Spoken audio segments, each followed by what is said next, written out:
BC సంఘం నాయకులు శ్రీరాములు గారిని తమ యొక్క అమూల్యమైన సందేశాన్ని ఇవ్వాల్సిందిగా మనం. జై భీమ్. ఈరోజు రంగారెడ్డి జిల్లా ఆర్కపల్లి గ్రామంలో అంబేద్కర్ 134 నాకు చాలా సంతోషంగా ఉంది. ఎందుకంటే ఇక్కడ ఉన్నటువంటి గ్రామ పెద్దలు, సర్పంచ్ గారు మరియు వార్డు మెంబర్లు అందరూ కూడా గ్రామ ప్రజలు మరియు నా ఎస్సీ ఎస్టీ బీసీ మైనార్టీ సోదరులు కూడా ఇక్కడ వచ్చి మన అంబేద్కర్ గారి ఆశయాలకు అనుగుణంగా ఈరోజు ఏప్రిల్ 14 రోజున అంబేద్కర్ జయంతిని రాష్ట్రం మొత్తం మీద కూడా ఇవాళ జరుపుకోవడం జరుగుతుంది. ఎందుకంటే ఆ మహానుభావుని ఇవాళ సుమారుగా 135 సంవత్సరాలు అవుతున్నా కానీ ఇవాళ మనము స్మరించుకుంటున్నామంటే ఆయన చేసినటువంటి త్యాగాన్ని మనము మర్చిపోలేము. అంబేద్కర్ గారు చేసినటువంటి త్యాగాన్ని, ఎందుకంటే ఆయన ప్రాణాన్ని మొత్తం మన భారతదేశానికి త్యాగం చేయడం జరిగింది. ఎందుకంటే అప్పుడు కుల నిర్మూలన వ్యవస్థకు కులం అప్పుడు అంటే చాలా చిన్న చూపు ఉంటుండే. ఆ రోజులలో రాజరిక పాలనలో మనలను బడుగు బలహీన వర్గాలని, నిమ్మ జాతి కులస్తులని అంచివేతకు భయంకరమైన అంచివేత. ఆ రోజులలో అంచివేత ఎట్లా ఉందంటే అత్యాచారాలు, మానభంగాలు, అలా ఉన్నటువంటి ఆధిపత్య కులాలు అలా మనను అంచివేయడం జరిగింది. ఆ మహానుభావుడు అంబేద్కర్ గారు ఇవాళ ఆయన రాసినటువంటి రాజ్యాంగం ప్రకారమే ఇవాళ ఈ రోజు ఈడ మాట్లాడుతున్నామంటే మనం ఒక్కరం మాట్లాడుతుంటే ఆ డాక్టర్ బిఆర్ అంబేద్కర్ రచించినట్టు రాజ్యాంగం ప్రకారంగానే మనము మాట్లాడగలుగుతున్నాము.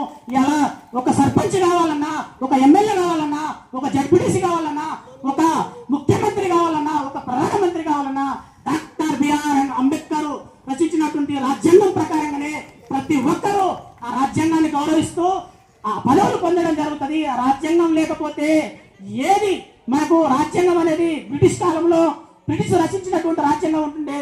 మన అంబేద్కర్ గారు వచ్చినాక మన బడుగు బలహీన వర్గాల గురించి రాజ్యాంగాన్ని నిర్మించడం జరిగింది.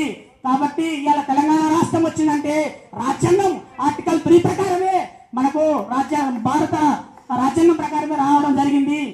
ఏ విధంగా చూసినా దేశంలో కానీ ప్రపంచంలో కానీ ఇవాళ అధికంగా విగ్రహాలు ఉన్నాయంటే డాక్టర్ బిఆర్ అంబేద్కర్ అని కూడా నేను సర్వగంగా ఈ సందర్భంగా తెలియజేస్తున్నాను. ఇటువంటి మహానుభావుని స్మరించుకోవడం నాకు ఎంతో సంతోషం ఉంది. డాక్టర్ బిఆర్ అంబేద్కర్ ఇంకొక మాట చెప్పడం జరిగింది, మనమందరము బహుజనులము. మనము ఎప్పుడైతే మన ఓటును మనము వేసుకున్నప్పుడే, మన రాజ్యాధికారము మన చేతులకు వచ్చినప్పుడే అది సాధ్యమవుతుంది. ఆ దిశగా ప్రతి ఒక్క తెలంగాణ రాష్ట్రంలో ఉన్నటువంటి బహుజనులందరూ ఆ దిశగా ప్రయాణం చేస్తారని నేను కోరుకుంటున్నా. నా పేరు శ్రీరాములు గౌడు, బోయపల్లి శ్రీరాములు గౌడు. నేను బీసీ ఉద్యమ రాష్ట్ర నాయకులుగా ఇలా బీసీ ఉద్యమంలో కూడా నేను చురుకుగా పాల్గొంటున్నాను. ఎందుకంటే నా బహుజనులు, నా ఎస్సీ ఎస్టీ బీసీలు ఇలా రాజకీయంగా చైతన్యం లేరు. ఇవాళ కొంతమంది ఆధిపత్య అగ్రకులాల చేతలోకి రాజకీయం అనేది పోవడం జరిగింది. ఇలా చూస్తున్నాము. వారి సామాజిక వర్గాన్ని గత 10 సంవత్సరాల్లో వాళ్ళ సామాజిక వర్గాన్ని కేసీఆర్ గారు చూసుకోవడం జరిగింది. ఇవాళ రేవంత్ రెడ్డి గారు గురించి చూసినాక కూడా వాళ్ళ సామాజిక వర్గానికి ఆయన పదవులు ఇచ్చుకోవడం జరుగుతుంది. అది తెలుస్తుంది. అంబేద్కర్ గారికి మనం కేసీఆర్ గురించి కూడా చెప్పాలి. ఎందుకంటే మంచి చేసిన మంచి చెప్పాలి, చెడు చేసిన చెడు చెప్పాలి. ఎందుకంటే 125 అడుగుల విగ్రహాన్ని మన ట్యాంక్ బండ్ దగ్గర మన కేసీఆర్ గారు పెట్టడం జరిగింది. ఆయన తెలంగాణ పితామహుడు, అందరికీ భాగస్వాముడు, స్వప్నికుడు. ఎందుకంటే నేను చెప్తున్నా, ఒకరిని విమర్శించడం అది మన వంశంలో లేదు, మన జాతిలో లేదు, మన బీసీ వర్గంలో లేదు. కాబట్టి నేను చెప్తున్నా, అటువంటి విగ్రహానికి పూజలని చేస్తలేరు. వాళ్ళకు పూలదండ వేయడానికి కూడా అగ్రకులాలకు, ఆధిపత్యాల కులాలకు ఇలా చేతులు వస్తలేవు. మనం ఒకటి ఆలోచించాలి. మనం రాజ్యాధికారం వెళ్ళాలి.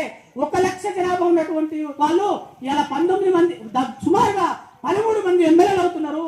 తెలంగాణ రాష్ట్రంలో ఉన్నటువంటి వెలువ సామాజిక వర్గం ఎంత ఉంటుందా? 1,02,000 ఉంటుంది. 1,02,000 ఉన్నటువంటి వాళ్ళు 13 మంది ఎమ్మెల్యేలు అవుతున్నారు. సుమారుగా 10 లక్షలు 12 లక్షలు ఉన్నటువంటి రెడ్డి సామాజిక వర్గం వాళ్ళు ఇవాళ 43 మంది ఎమ్మెల్యే అవుతున్నాము. మనము సుమారుగా 80% ఏమో అంటే 4 కోట్ల జనాభాలో మనము 3,60,00,000 మంది ఉంటాము.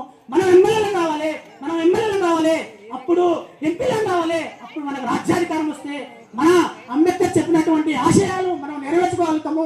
మన బిడ్డల బాధ మనకు తెలుస్తుంది, అగ్ర కులాలకు తెలియదు. అది గుర్తుంచుకోవాలని పదే చెప్తున్నా.